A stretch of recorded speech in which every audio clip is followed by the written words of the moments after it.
Amém, louvado seja o nome de Jesus. A alegria do Senhor, a nossa força é.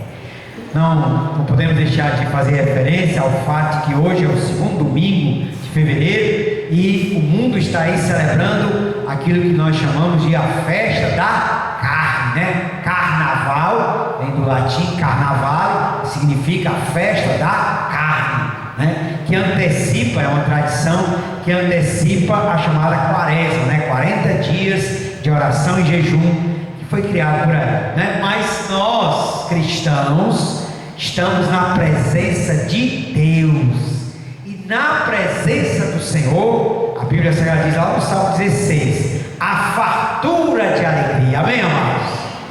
A alegria do mundo, a alegria do carnaval, ela é passageira, ela é efêmera, ela é momentânea, ela precisa ser movida pelo álcool, pelas drogas, às vezes pela promiscuidade, mas nós não, nós estamos aqui nos alegrando na presença do Senhor, e essa nossa alegria brota no coração de Deus, para o nosso coração. Por isso nós podemos dizer: a alegria do Senhor, a nossa força é. Você pode dizer amém?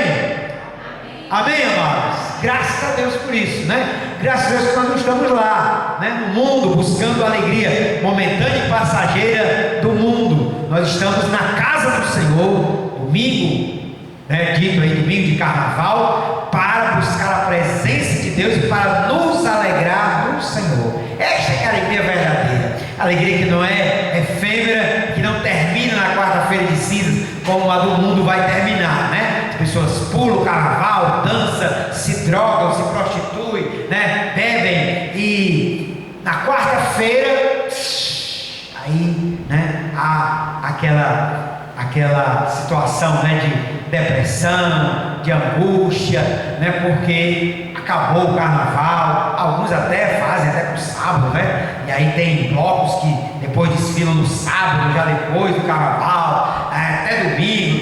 Tem gente que diz que o brasileiro só começa o ano depois do carnaval, mas tem gente que estende isso aí, mas é uma espécie de cartaz coletivo, né? As pessoas estão fugindo dos problemas e aí buscando pular, em se alegrar, né, na droga, no álcool, na prostituição, na promiscuidade, tentar um pouco esquecer dos seus problemas. Mas isso é uma ilusão, né? Porque acaba na quarta-feira, né? Agora, a alegria de Deus, a alegria de quem conhece ao Senhor, a alegria de quem serve a Jesus, de quem conhece, né, aquele que é o Deus da alegria, da paz, do contentamento, essa não termina na quarta-feira de cinza, não.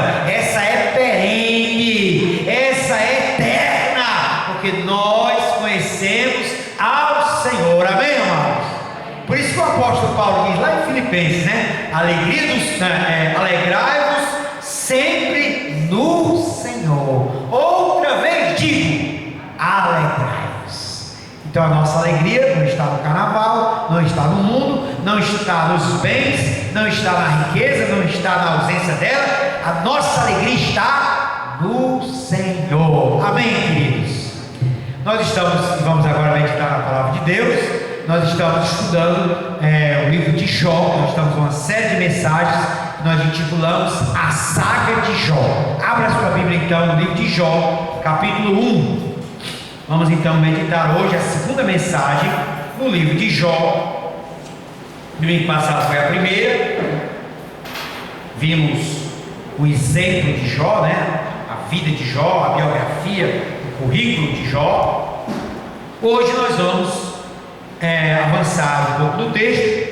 Nós vamos para Jó capítulo 1, do versículo 6 ao versículo 12.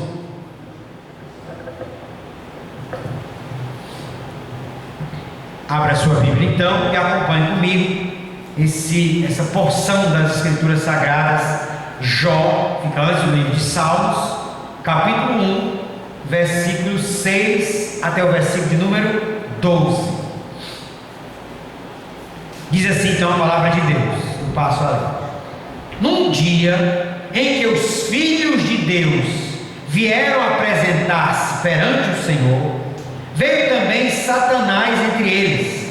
Então perguntou o Senhor a Satanás: de onde vens? Satanás respondeu ao Senhor e disse: de rodear a terra e passear por ela. Perguntou ainda o Senhor a Satanás: observastes o meu servo Jó? Porque ninguém há na terra semelhante a ele, homem íntegro e reto, temente a Deus e que se desvia do mal. Então respondeu Satanás ao Senhor: porventura Jó debalde teme a Deus? Acaso não cercastes com sebe a ele, a sua casa e tudo quanto tem? A obra de suas mãos abençoastes, e os seus bens se multiplicaram na terra. Estende, porém, a mão e toca-lhe em tudo quanto tem, e verás se não blasfema contra ti na tua face. Disse o Senhor a Satanás: eis que tudo quanto ele tem está em teu poder, somente contra ele não estendas a mão. E Satanás saiu da presença do Senhor.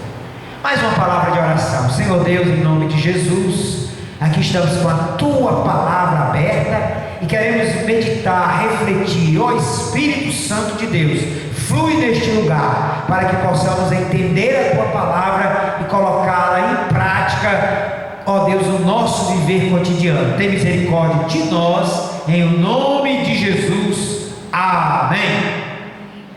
Meus amados irmãos, nós meditamos na semana passada Jó, do versículo 1 ao versículo 5, quando naquela ocasião meditávamos sobre o exemplo de Jó. Agora notemos que o relato da história de Jó sofre uma mudança de perspectiva e passa de um ângulo humano, terreno e histórico, para um ângulo celestial. Nessa perspectiva, a Bíblia descreve um tribunal celestial, onde dois personagens aparecem de forma destacada nesse trecho: Deus e Satanás. É claro que também o texto fala dos anjos, que são chamados aqui no texto de filhos de Deus, mas eles aparecem com uma espécie de figuração diante do embate entre Deus e o diabo. A história do sofrimento de Jó ganha um conteúdo sobrenatural. Deus e Satanás iniciam um diálogo que vai se desencadear nas provações que Jó há de sofrer logo em seguida. Trata-se de uma descrição única nas Escrituras Sagradas e profundamente reveladora dos céus. Neste relato nós podemos aprender sobre uma figura que se introduz na história de Jó e causará toda a destruição possível. É importante compreender a atuação dessa figura, porque ainda hoje ela está atuando no nosso tempo. Hal Lindsey lançou um livro na década de 70, conhecido no mundo todo e também no Brasil, chamado Satanás está vivo e atuante no planeta Terra.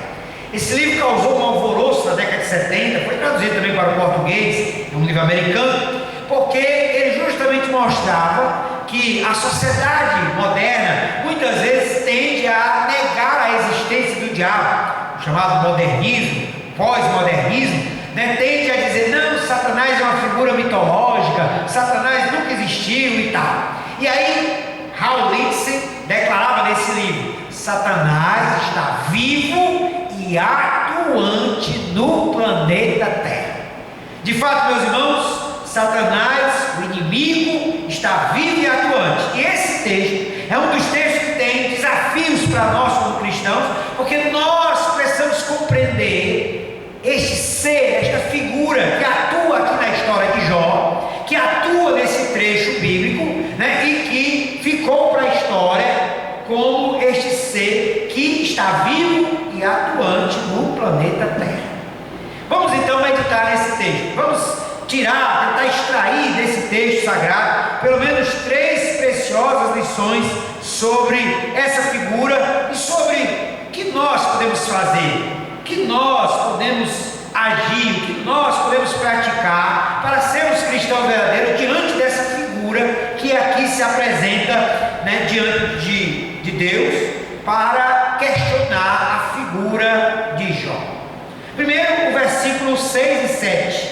Olha aí o que diz: num dia em que os filhos de Deus vieram apresentar-se perante o Senhor, aí está o tribunal celestial, veio também Satanás entre eles.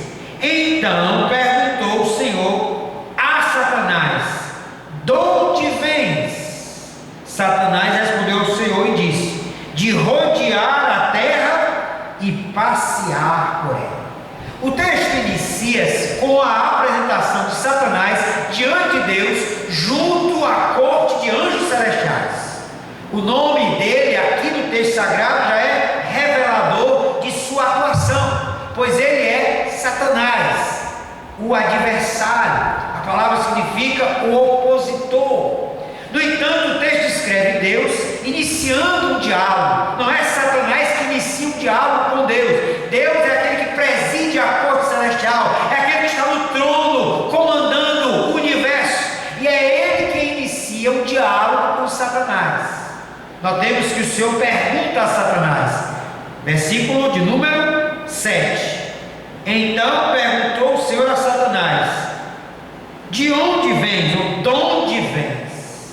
A pergunta, meus amados, não foi feita com o propósito de obter uma informação que ele não tinha. Afinal, Deus sabe e conhece todas as coisas. O Senhor é onisciente, ele conhece de onde Satanás vinha, ele conhece o que Satanás faz, ele conhece, permite, na sua vontade permissiva, a atuação de Satanás. Então a pergunta aqui não é para obter uma informação que Deus não tinha.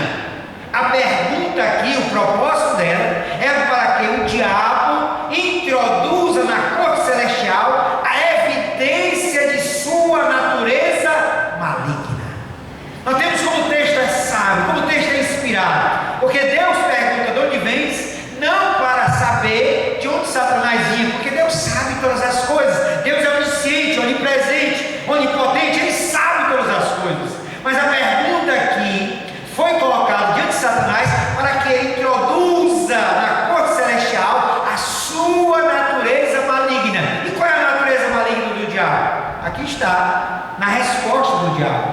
Satanás, versículo 7, respondeu ao Senhor e disse: de rodear e passear, de rodear a terra e passear por ela. O diabo é descrito aqui como alguém que está sobre a terra, andando sobre a terra, procurando brechas, sondando e incitando a malignidade entre os homens. O diabo está atuante. Aqui o texto sagrado está dizendo que ele diz ao Senhor, ele responde ao Senhor: eu vim porque eu estava rodeando a terra, porque eu estava passeando pela terra. E aí, o que Satanás fazia no fato de rodear a terra, no fato de passear a terra? O diabo estava atuando no sentido de procurar brechas, procurar entre os homens como incitar a malignidade, a desobediência, a abominação, a heresia, a apostasia, o desvio, a descrença, a incredulidade. Meus amados, é essa a natureza do inimigo. Aqui o texto sagrado revela para nós que essa é a natureza de Satanás. A natureza de Satanás é incitar as pessoas a se voltarem contra Deus, a se rebelarem contra Deus, a viverem a incredulidade, a viverem a malignidade, a viverem o mal em todas as suas implicações. O diabo, não somente nesse texto, mas nós podemos dizer que ele ainda hoje continua andando e passeando sobre a terra, e ele está ainda hoje atuante, porque ainda hoje ele está cegando as mentes, de alguma forma roubando a palavra de Deus dos corações, opondo-se à obra de Deus, infligindo enfermidades, tentando a imoralidade, provocando perseguição ao povo de Deus e espalhando heresias e falsas doutrinas. Essa é a atuação do diabo. É isso que o texto está dizendo. Ele, quando introduz na corte celestial estava rodeando a terra e passeando por ela. Não é que o diabo estava passeando, né, no sentido moderno, que está, né, passeando, né, uma espécie de lazer. Não. Satanás aqui está rodeando e passeando no sentido de estar procurando brechas, procurando incitar a malignidade nos homens. A Bíblia também diz lá no livro de Pedro que Satanás, como um leão, ruge procurando brechas para poder atuar, para poder entrar, para poder se andar, para poder fazer algo maligno entre os homens. Portanto, meus amados, o apóstolo Paulo, lá no livro de 2 Coríntios, capítulo 2, versículo 11, ele dizia que nós não ignoramos os ardis do inimigo. Isso significa dizer que eu e você, que nós, se somos cristãos, se somos seguidores da palavra de Deus, não podemos jamais ignorar os ardis, os planos, as estratégias, a atuação do diabo no nosso mundo. Sim, porque Raul Lindsay estava certo, o diabo está vivo e atuante no planeta Terra. Estamos falando em pleno período do chamado Carnaval. Quantos o diabo vai levar à prostituição neste período? E quantos o diabo vai levar às drogas nesse período? E quantas multidões serão seduzidas por essa alegria passageira, momentânea, efêmera, que é o chamado carnaval, festa da carne, onde o que vale é o prazer, onde ninguém é de ninguém, onde o que vale é beijar em qualquer pessoa, onde o que vale é se prostituir, é viver a promiscuidade, é viver todas as implicações do prazer carnal. O que é isso senão não somente a carne humana manifestando toda a sua intenção de prazeres efêmeros, momentâneos, ilusórios, mas o que é isso senão o próprio diabo que está incitando a isso, que está propagando a isso, que está divulgando a isso, que está de alguma forma querendo com que mais e mais pessoas possam aderir a tudo isso. Nós não ignoramos os seus ardis. O diabo tem ardis, meus amados. O diabo tem planos. O diabo tem estratégias. O diabo tem projetos.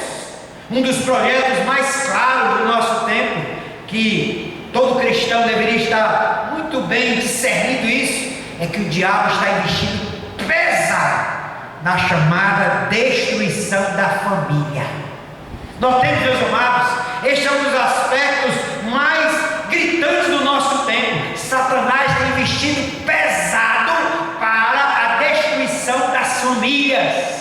Isso com a promiscuidade, isso com todo tipo de imoralidade, mas sobretudo com a ideologia que tem se espalhado pelo mundo todo, a chamada ideologia de gênero, que quer dizer que o homem que nasce com o corpo de homem não pode ser homem, porque se na mente dele ele acha que é mulher, ele pode ser mulher. E também em relação às mulheres, essa ideologia tem sido propagada no mundo todo, a partir das escolas, a partir dos meios de comunicação, e nós sabemos que a intenção justamente é a destruição da família tradicional. E nós, cristãos, precisamos estar muito a par disso. Nós precisamos estar muito a par dos ardis do inimigo nos nossos dias, porque aqui esse texto sagrado mostra para nós que a resposta de Satanás a Deus foi: de onde você veio? De onde você vem? Eu vim de rodear a terra e passear por ela. Ou seja, eu estava procurando uma brecha, eu estava incitando a malignidade, eu estava levantando a desobediência, eu estava propagando a mentira, eu estava destruindo lares, eu estava fazendo com que homens e mulheres se voltassem para as coisas que não agradavam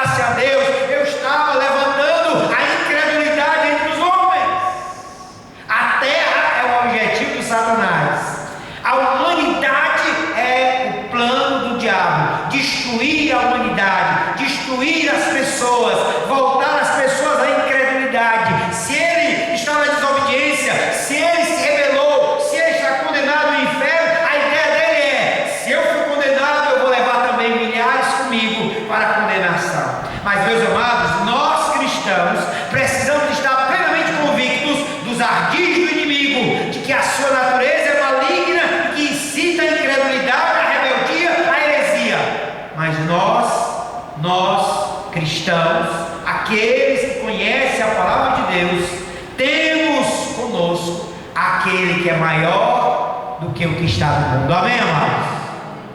Mas, queridos, nós vemos que há uma segunda lição nesse texto, a partir do versículo de número 8. Então diz assim, ó: perguntou ainda o Senhor a Satanás: observastes o meu servo Jó?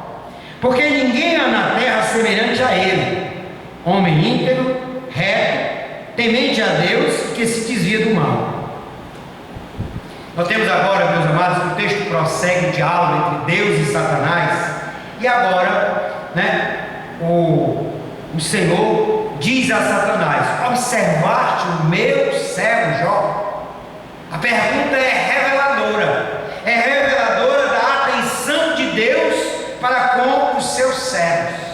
O Senhor lança o nome de Jó no tribunal celestial, porque sabe da integridade que caracterizava aquele homem. O texto sagrado diz que é o próprio Deus quem qualifica Jó, dizendo que não há alguém semelhante a ele na terra, sendo ele íntegro, reto, temente a Deus e que se desvia do mal. Nós temos, meus amados, que o fato de Deus atentar para Jó revela um distintivo de honra para um servo de Deus. E aí isso nos faz lembrar um grande pregador, príncipe dos pregadores, Charles Spurgeon, que dizia que Deus considera os seus servos, Deus considera aqueles que o temem. Portanto, meus queridos, nós temos aqui a honra deste homem Jó, porque num tribunal celestial, diante de Satanás e diante da corte de anjos, Deus é quem faz referência a Jó, não é Satanás. Não é Satanás que tinha observado, que tinha rodeado a terra, que tinha visto Jó, mas é o próprio Deus quem faz referência a Jó. Deus diz a Satanás: observastes o meu servo Jó? O Senhor observa o justo e o distingue entre os homens. O Salmo 33 diz assim: o Senhor olha dos céus e vê todos os filhos dos homens do lugar da sua morada. Ele observa os moradores da terra. Mas no versículo 18 do Salmo 33, o salmista completa dizendo: os olhos do Senhor estão sobre os que o temem. Olha que privilégio, meus amados. Deus observa a humanidade toda. Deus está atento a todos e a tudo. Deus controla a todo o universo. Deus observa toda a sua criação. Mas o salmista nos diz, no Salmo 33, versículo 18, que há uma deferência especial do olhar de Deus para com os que o temem. Olha que privilégio. Jó foi chamado de servo. Jó foi chamado por Deus de meu servo. Olha que honra. Nós estamos num tempo onde as pessoas querem ser senhores e mandar até mesmo em Deus. Mas aqui o texto sagrado, corrigindo a postura moderna, o texto sagrado diz que nós somos servos e que Deus observa os seus servos. Deus observou e atentou para a vida de Jó e o chamou de meu servo. Observastes o meu servo Jó.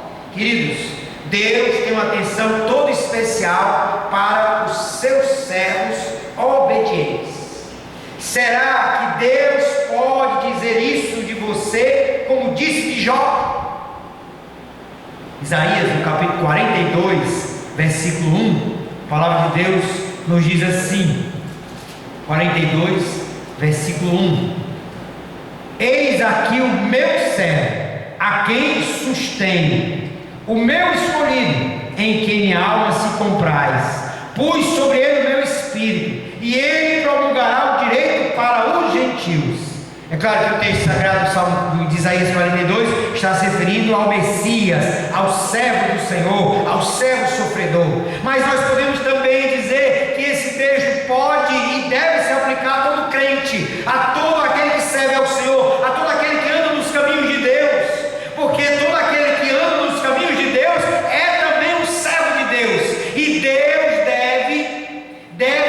prazer em sua alma. Deus deve pôr sobre nós o seu espírito. Deus deve dizer: tu és o meu escolhido, eu te sustenho, e tu vais de fazer aquilo entre os gentios que é direito. E a grande pergunta que se faz para nós é: podemos nos chamar de servos de Deus? Deus pode nos chamar de seus servos? Notemos, meus amados, que o próprio Senhor Jesus certa vez declarou uma parábola, que toda vez que fizermos todas as coisas, tivermos feito tudo, nós deveríamos nos considerar servos inúteis, porque só fizemos o que o Senhor nos mandou. Portanto, sim, somos servos, mas servos inúteis se obedecemos ao Senhor, se fizermos tudo. E olha que nós podemos dizer: nós não fizemos nem a metade do que o Senhor nos mandou fazer, nós não fizemos nada do que o Senhor nos mandou fazer. Muitas vezes somos falhos, somos pecadores, mas sim, somos servos e devemos nos esforçar, nos dedicar, nos consagrar para cada dia mais obedecer ao Senhor, para podermos ser chamados de servos inúteis. Amém, amados? Nós precisamos ter essa consciência a cada dia. Deus, Ele não nos dá sugestões, mas ordens. E assim, todo crente, todo discípulo de Jesus precisa seguir as ordenanças do Senhor, para se considerar um servo inútil, para de fato se considerar um servo, mesmo que inútil. Nós precisamos seguir as ordens de Deus, nós precisamos cumprir os mandamentos de Deus, nós precisamos nos apegar com toda a força, com toda a dedicação àquilo que Jesus ordenou na sua palavra. Foi Ele mesmo que disse certa vez: aquele que me ama guardará a minha palavra, ou aquele que me ama, aquele que tem os meus mandamentos e os guarda, esse é o que me ama. Queridos, agora passaremos então para o versículo de número 9, quando então o texto sagrado diz assim: então respondeu Satanás ao Senhor: porventura Jó debalde teme a Deus? O relato desse tribunal celestial se completa agora com a introdução de uma pergunta do próprio Satanás dirigida a Deus. Satanás pergunta. A expressão erudita, debalde, pode soar estranha para muitos, mas o advérbio debalde significa inútil, em vão. Isso significa dizer que Satanás está perguntando e ao mesmo tempo afirmando que Jó não estava servindo a Deus inutilmente. Ele, Jó, só servia a Deus porque o Senhor o cobria de bênçãos. É isso que diz o versículo de número 10. Acaso não cercastes com sede a ele, a sua casa e a tudo quanto tem? A obra de suas mãos abençoastes e os seus bens se multiplicaram na terra. Aí Satanás então sugere: estende porém a mão, toca-lhe tudo quanto tem, e verás se não blasfema contra ti na tua face. Satanás acusa diante de Deus Jó de estar servindo a Deus por motivos egoístas, utilitaristas. O diabo aqui revela, que com esta pergunta, uma questão que não somente tem a ver com Jó, mas é muito atual no que diz respeito à vida religiosa, à vida com Deus. É que hoje em dia fala-se muito, sociólogos estão aí para dizer sobre isso, fala-se muito no chamado utilitarismo religioso. O que significa isso? Significa que muitas pessoas aderem à fé cristã, aderem à igreja, se tornam crentes cristãs porque Deus lhes é útil. Elas estão passando por um problema, elas estão passando por uma situação financeira apertada, elas estão passando por uma situação conjugal, elas estão passando por alguma situação difícil, aí correm para Deus, correm para a igreja, correm para servir a Deus. Mas depois que aquela situação se resolve, depois que Deus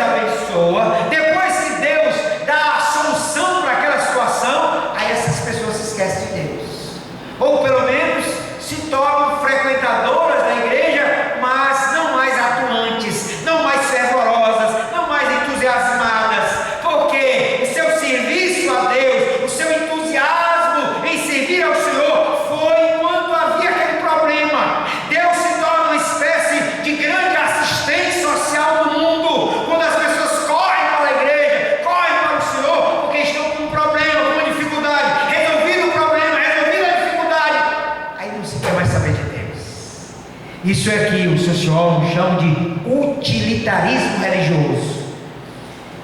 Isso é muito comum no chamado meio neopentecostal, né? As pessoas estão numa situação difícil e tem até igreja que se serve disso como propaganda, né?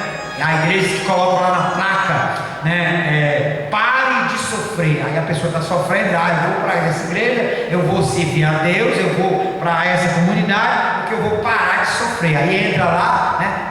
Experimenta, né? Uma situação, né? De mudança, né? Para aquela espécie de sofrimento, e aí, né?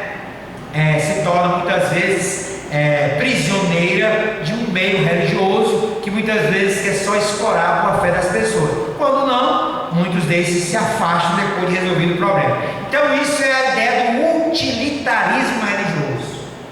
É a ideia de servir a Deus enquanto Ele é útil. Porque aí a motivação é o meu ego, é o meu problema, não é Deus. Não é servir ao Senhor porque Ele é digno, porque Ele, né, tem todo o poder, toda a glória, toda a majestade, e eu como servo, e eu como pecador, preciso me voltar para Deus, preciso me voltar para o Senhor. Sim, Ele vai resolver meus problemas, Ele vai me ajudar a solucionar as dificuldades da vida, mas isso não importa, porque se Deus curar, Ele é Deus. Se Deus não curar, Ele continua sendo Deus, e eu preciso glorificar o Seu nome. Amém, meus amados?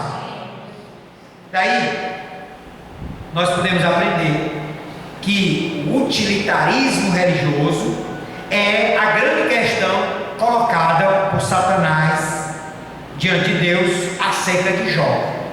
Jó te serve em vão? Jó te serve inutilmente? Não. A pergunta de Satanás está implícita a partir do versículo 10, a ideia de que Jó só serve a Deus porque Deus multiplica a sua casa, Deus multiplica o seu gado, Deus multiplica os seus bens, Deus o abençoa com filhos, filhas, Deus o abençoa com saúde. Então, enquanto a mão de Deus está abençoando Jó, Jó o serve.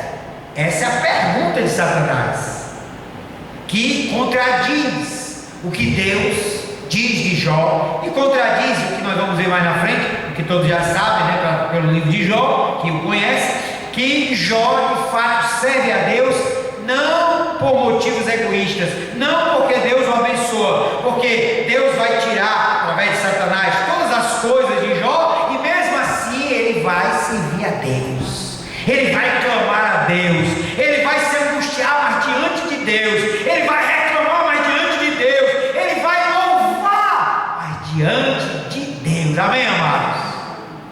Daí é que a filosofia utilitarista contaminou a muitos neste mundo, e aí a grande questão que se coloca para nós é: nós servimos a Deus pelo que Ele dá ou pelo que Ele é? A grande questão que se coloca para nós é: Deus é digno de ser servido porque Ele é Deus, ou porque nós estamos recebendo as benesses de servir a Deus?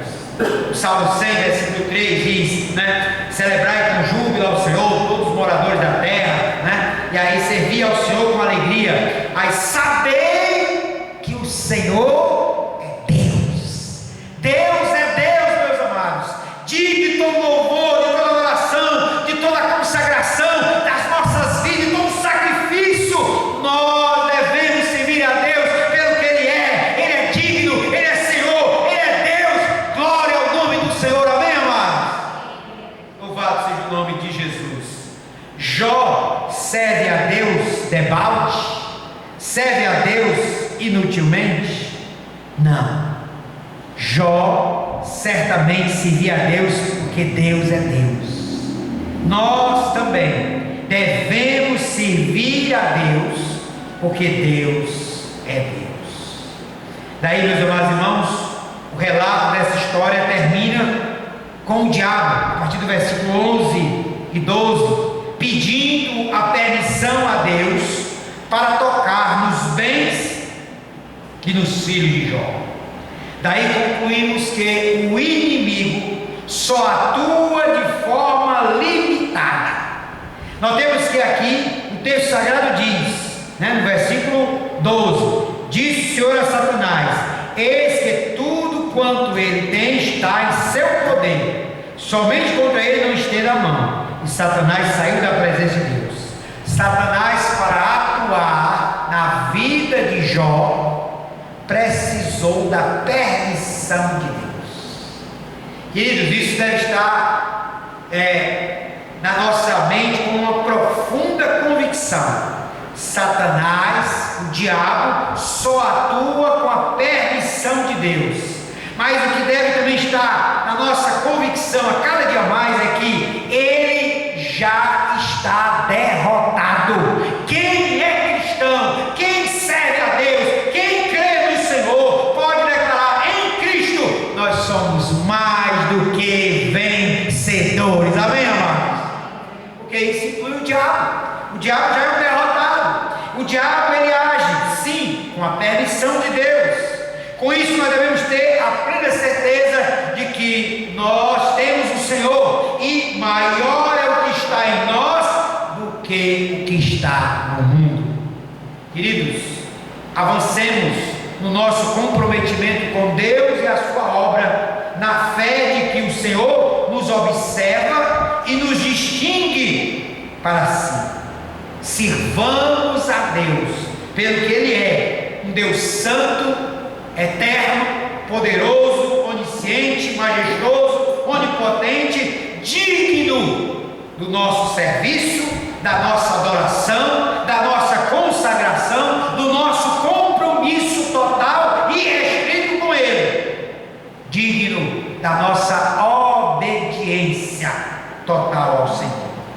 Quanto ao diabo, estejamos atentos aos seus planos, aos seus ardis, sabendo que ele nos acusa, mas que nós não estamos sós. Temos um advogado junto ao Pai. Cristãos, estamos em vantagem aos israelitas, porque nesta cena não há essa figura do advogado. Mas no Novo Testamento a Bíblia Sagrada nos assevera: filhinhos, não pequeis, mas se pecares, tendes um advogado junto ao Pai, Jesus Cristo justo. Aleluia! Louvado seja o nome do Senhor. Ele é o Consolador, por isso ele chamou o Espírito Santo de outro Consolador. Ele é o advogado, ele é o único mediador entre Deus e os homens, Cristo Jesus, o homem. Portanto, meus amados, tenhamos a plena convicção de que mesmo diante das acusações do diabo, temos um advogado junto ao Pai, temos Jesus Cristo justo, temos o mediador entre Deus e os homens, Cristo Jesus, que advoga em nossa causa. Amém, amados? Por isso, meus irmãos, tenhamos a plena convicção de, como Jó, que sejamos servos obedientes, homens e mulheres íntegros, homens e mulheres que servem a Deus pelo que Ele é. Por isso, a música do Delino Marçal é muito apropriada para esse momento, quando dizia que, de fato, aquele que serve a Deus, serve pelo que Ele é. Se Deus fizer, Ele é Deus. Se Ele não fizer, Ele continua sendo Deus, digno de todo louvor, de toda adoração e da minha vida consagrada a Ele. Amém, amados? Baixe sua cabeça, vamos orar. Logo em seguida, o dirigente e o louvor estarão à frente. Senhor Deus, Pai Celeste, obrigado, Senhor bendito. Te louvamos, ó Deus, pela vida de Jó e pelo exemplo que ele é para todos nós, pelo desafio que é contemplar, ler esta cena no tribunal celestial, quando o inimigo se introduz para mostrar a sua natureza maligna, que é rodear, passear pela terra procurando brechas. Deus, que nós, como homens e mulheres que conhecemos a Ti, possamos estar plenamente convictos, vigilantes, para não darmos brecha nenhuma a Satanás, mas que possamos estar, ó Deus, vigilantes, comprometidos contigo, obedientes ao Senhor, buscando uma vida de santidade, nos esforçando a agradar não a nós mesmos, não à carne, não ao mundo, não ao diabo, mas agradarmos ao Senhor. Ó Deus, que possamos nos deleitar no Senhor e satisfazer, ó Pai, o Senhor, porque aí certamente nós estaremos como Jó, sendo observados pelo Senhor, porque, ó Deus, te bendizemos, porque, ó Pai, mesmo diante de lutas, sofrimento e dificuldades, nós podemos te adorar, nós podemos te glorificar, custe o que custar, aconteça o que acontecer, nós serviremos ao Senhor. Amém. Deus abençoe.